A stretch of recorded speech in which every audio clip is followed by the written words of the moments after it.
வானில் ஒரே நேரத்தில் 6 கோள்கள் அணிவகுக்கும் நிகழ்வை காண தமிழ்நாட்டில் 4 இடங்களில் ஏற்பாடு செய்யப்பட்டுள்ளது. வானியல் நிகழ்வு குறித்து தமிழ்நாடு அறிவியல் மைய இயக்குநர் லெனின் கோவனுடன் நமது செய்தியாளர் ரமேஷ் நடத்தியிருக்கும் கலந்துரையாடலை பார்க்கலாம். சூரிய குடும்பத்தில் இருக்கக்கூடிய முக்கியமான 4 கோள்கள் தெளிவாக நாம பூமியில் இருந்து பார்க்கக்கூடிய நிகழ்வு நடைபெற இருக்கிறது. நீங்கள் பார்க்கலாம், சனி, இந்த செவ்வாய், அதே போல வெள்ளி, புதன் உள்ளிட்ட 4 கோள்களை நம்மால பார்க்க முடியும். இது குறித்து சென்னை கோட்டூர்புரத்தில் இருக்கக்கூடிய பெரியார் அறிவியல் மையத்துடைய செயல் இயக்குனர் லெனின் தமிழ்கோவன் நம்மிடம் இருக்காரு. சார், மாணவர்களுக்கு எளிமையாக புரியக்கூடிய வகையில் நீங்க எக்ஸ்பிளைன் பண்ணி காட்டலாம் சார். 22ஆம் தேதி முதல் 25ஆம் தேதி வரை இரவு 6 மணியிலிருந்து 8 மணி வரை வானில் கோள்கள் இருப்பதை நம்ம பார்க்கலாம்.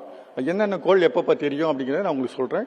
கிட்டத்தட்ட நம்ம பார்வை கோணத்தில், அதாவது ஒரு நேர்கோட்டிலே போனதுன்னா ஒரு பிளானட்டோ இல்லாட்டி ஒரு பஸ்ஸோ காரோ போகும் பொழுது அது பாட்டு நம்மளை கடந்து சென்று விடும். ஆனால் இது ஒரு வட்டப்பாதையில், நீள்வட்ட பாதையில் வரும் பொழுது, சுத்தி வரும் பொழுது கிட்டத்தட்ட நம்ம ஒரே பார்வை கோணத்துல எல்லாமே வந்ததுன்னா அது ஒரே அலைன்மெண்ட், அந்த கிராண்ட் பேரடைடு சொல்றாங்க. அந்த மாதிரி இது அந்த நிகழ்வு தான் இப்ப நடக்குது. இது ரொம்ப அரிய நிகழ்வுங்கிறதெல்லாம் கிடையாது. இது அவ்வப்போது நடக்கும். பார்வையில் வெறுங்கண்ணால எந்த டெலஸ்கோப்போ உள்ள பைனாகுலரோ இல்லாம பார்க்கக்கூடியது ஒரே இரவுல செவ்வாய், வியாழன், சனி மற்றும் வெள்ளி.